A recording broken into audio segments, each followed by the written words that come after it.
नमस्कार, आप देख रहे हैं सी न्यूज भारत और मैं हूं ऋषभ सक्सेना। वक्त हो चला है उत्तर प्रदेश बुलेटिन का। खबर बांदा से है। सत्यनारायण इंटर कॉलेज तिंदवारी में विद्यालय के निजी स्रोतों द्वारा निर्मित शिक्षक भवन का लोकार्पण विद्यालय प्रबंध समिति के अध्यक्ष शंकर सिंह परिहार और प्रबंधक मनोज कुमार गुप्ता के द्वारा किया गया। कार्यक्रम की क्या कुछ झलकियां नहीं, देखिए इस खास रिपोर्ट में। बांदा में आज सत्यनारायण इंटर कॉलेज तिंदवारी में विद्यालय के निजी स्रोतों द्वारा निर्मित शिक्षक भवन का लोकार्पण विद्यालय प्रबंध समिति के अध्यक्ष शंकर सिंह परिहार एवं प्रबंधक मनोज कुमार गुप्ता के कर कमलों द्वारा संपन्न हुआ। प्रधानाचार्य डॉक्टर अवधेश कुमार वर्मा ने बताया कि विद्यालय के निजी स्रोतों द्वारा निर्मित शिक्षक भवन का लोकार्पण विद्यालय प्रबंध समिति द्वारा कराया गया है। यह हमारे शिक्षकों के लिए कभी खुशी की बात है। बता दें कि उक्त कार्यक्रम में विद्यालय प्रबंधन कार्यकारिणी के सदस्य किशन गुप्ता, राम मिलन, सत्यवान लखेरा और प्रधानाचार्य डॉक्टर अवधेश कुमार एवं विद्यालय के उप प्रधानाचार्य सुभाष चंद्र एवं शिक्षक लाल बिहारी कुशवाहा, श्याम प्रताप, अनिल कुमार, मनोज कुमार आदि उपस्थित रहे। सर, आज आपके विद्यालय में लोकार्पण हुआ है, क्या मामला है ये हमारे विद्यालय के निजी स्रोतों द्वारा शिक्षक कक्ष का निर्माण कराया गया है प्रबंध समिति के द्वारा, जिसका लोकार्पण प्रबंध समिति के श्रीमान अध्यक्ष श्री शंकर सिंह परिहार का तथा हमारे विद्यालय के प्रबंधक श्री मनोज कुमार गुप्त के कार्यक्रमों द्वारा यह उद्घाटन कार्य संपन्न हुआ। बांदा से सी न्यूज संवाददाता कासिद अली सिद्दीकी की रिपोर्ट। बढ़ती अगली खबर की ओर। बरेली के सीबीगंज क्षेत्र में चौकीदार की हत्या का पुलिस ने खुलासा किया, जिसमें अभियुक्त आशुतोष ने फैक्ट्री से कैश चोरी करने के बाद चौकीदार की गला घोंटकर हत्या कर दी और 55,000 रुपए लेकर फरार हो गया। क्या कुछ पूरा प्रकरण है, देखिए इस खास रिपोर्ट में। जनपद बरेली के थाना सीबीगंज क्षेत्र में चौकीदार की हत्या हुई का उसका पुलिस ने खुलासा किया। सीबीगंज क्षेत्र में फैक्ट्री परिसर से कैश चोरी हुआ था। इस मामले में पुलिस को सीसीटीवी की मदद से पता चला कि जिस फैक्ट्री में अभियुक्त आशुतोष के पिता फैक्ट्री में ठेकेदारी का काम करते थे, ठेकेदार के बेटे आशुतोष को इस बात की जानकारी थी कि फैक्ट्री में किस जगह कैश रखा जाता है। वहीं पुलिस की पूछताछ में आशुतोष ने बताया कि उसका महिला से संबंध थे और वह उस महिला से शादी करना चाहता था। शादी को लेकर पैसे की चोरी करी थी। फैक्ट्री के चौकीदार ने आशुतोष को पहचान लिया क्योंकि वह अक्सर इस फैक्ट्री में आता जाता रहता था। फैक्ट्री में चोरी वाले दिन चौकीदार ने जब ये कहा कि तुम्हारी शिकायत तुम्हारे पिता से करूंगा, इस बात को लेकर अभियुक्त आशुतोष ने अपने मफलर से चौकीदार की गला घोंटकर हत्या कर दी और फैक्ट्री परिसर में रखा लगभग 55,000 रुपए लेकर वहां से फरार हो गया। सर, ये हत्या का खुलासा हुआ है, क्या मामला था? देखिए, थाना सीबीगंज जनपद बरेली में एक मामला आया था दिनांक 10 और 11 जनवरी की जो रात थी, उसमें एक मामला आया था जिसमें परसाखेड़ा इंडस्ट्रियल एरिया पड़ता है, जिसमें एक फैक्ट्री में एक चौकीदार के मृत्यु की ये सूचना प्राप्त हुई थी। सूचना प्राप्त होते ही पुलिस वहां पे पहुंची थी। जो मृतक था उसका पोस्टमार्टम कराया गया और उसके उपरांत एक और सूचना आई कि वहीं पे उसी कंपाउंड में चोरी की भी घटना हुई है। एक रूम का ताला टूटा हुआ था और वहां से कुछ कैश चोरी किया गया था। इन दोनों घटनाओं को जोड़ते हुए और इसमें सीसीटीवी की मदद से यह पता लगा कि एक व्यक्ति जिसका नाम आशुतोष है वो उस रात को आया था वहाँ पे और उसकी कहानी इस प्रकार है कि उसका किसी एक महिला के साथ में एक अफेयर था जिसमें वो उससे शादी करना चाहता था और उसे पैसे की ज़रूरत थी, ऐसा उसने बताया।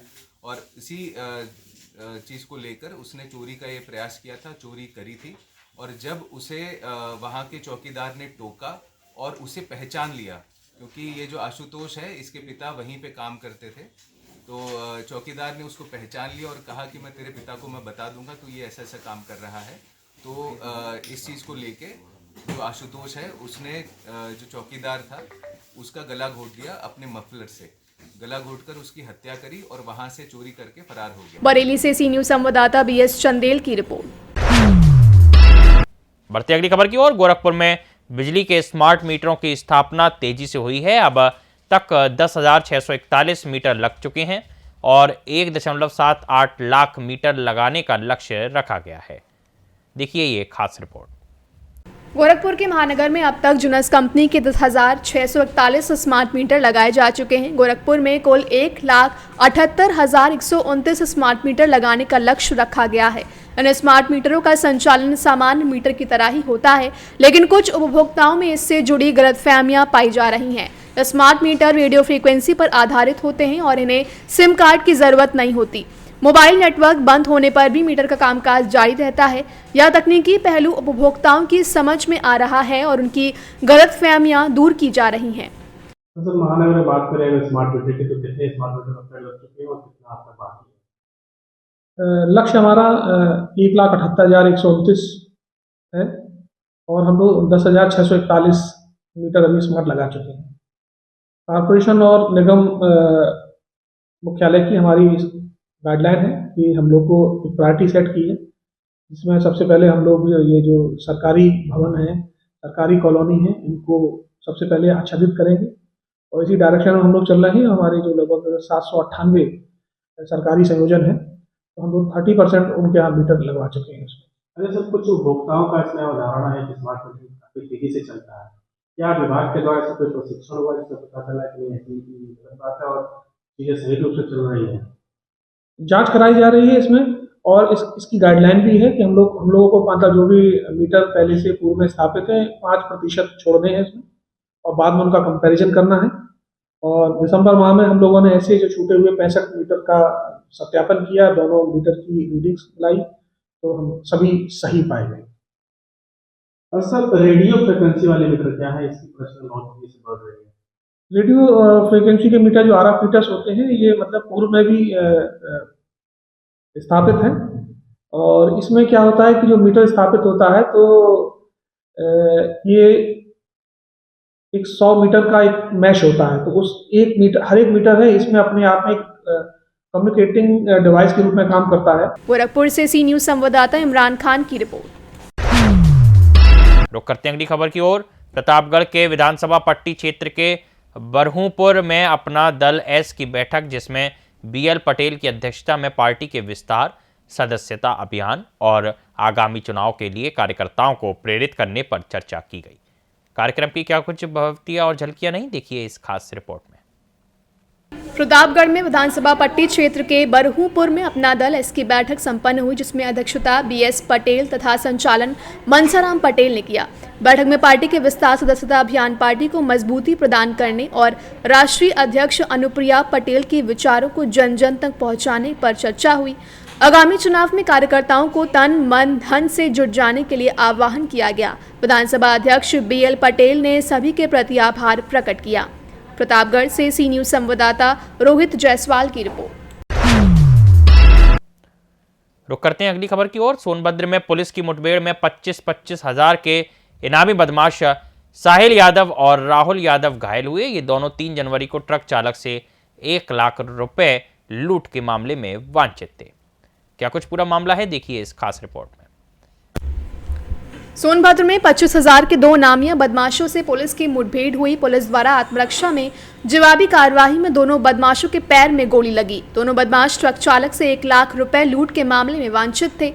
दोनों बदमाशों की पहचान साहिल यादव निवासी थाना चौबेपुर व राहुल यादव निवासी मेहगंवा थाना राजुतलाब जनपद वाराणसी के रूप में हुई है। मामले की पूरी जानकारी SP सोनभद्र कालू सिंह ने दिया है। रॉबर्ट्सगंज कोतवाली क्षेत्र के हिंदुआरी का पूरा मामला बताया जा रहा है। आज रात्रि में मुखबिर द्वारा सूचना प्राप्त हुई कि 2 बदमाश जिन्होंने 3-4 जनवरी की रात्रि में सुकुरत क्षेत्र में ट्रक चालक से लूट की वारदात की थी, आज रॉबर्ट्सगंज से हिंदुआरी की ओर जा रहे हैं और हाईवे पे किसी घटना को अंजाम दे सकते हैं। इस सूचना पर रॉबर्ट्सगंज पुलिस द्वारा बदमाशों की घेराबंदी की, तो बदमाश मोटरसाइकिल से हिंदुआरी ओवर ब्रिज को पार कर नीचे से उतरते हुए होना गांव की तरफ भागे। पुलिस द्वारा उनका पीछा करने पर बदमाश कच्चे रास्ते से भागने के प्रयास में मोटरसाइकिल फिसल गई, जिसे गिर गए। उठकर उन्होंने बदमाशों ने पुलिस पर फायर किया। पुलिस ने भी आत्मरक्षा फायर किया तो दोनों बदमाशों की टांग में गोली लगी। दोनों बदमाशों के कब्जे से 2 जिंदा कारतूस, 2 खोखा कारतूस, 2 तमंचा, 315 बोर नाजायज बरामद हुए। 1 मोटरसाइकिल, काले लाल रंग की पल्सर मोटरसाइकिल, 2 मोबाइल, तथा नगद लूट का 16,500 रुपये बरामद हुआ है। दोनों बदमाशों की पहचान साहिल यादव निवासी गौराकला थाना चौबेपुर व राहुल यादव निवासी महगवा थाना राजा तालाब जनपद वाराणसी के रूप में हुई है।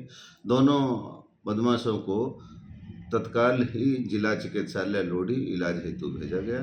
फील्ड यूनिट व उच्च अधिकारीगण मौके पर मौजूद, आवश्यक विधिक कार्रवाई की जा रही है। सोनभद्र से सी न्यूज संवाददाता कुमधर चौधरी की रिपोर्ट।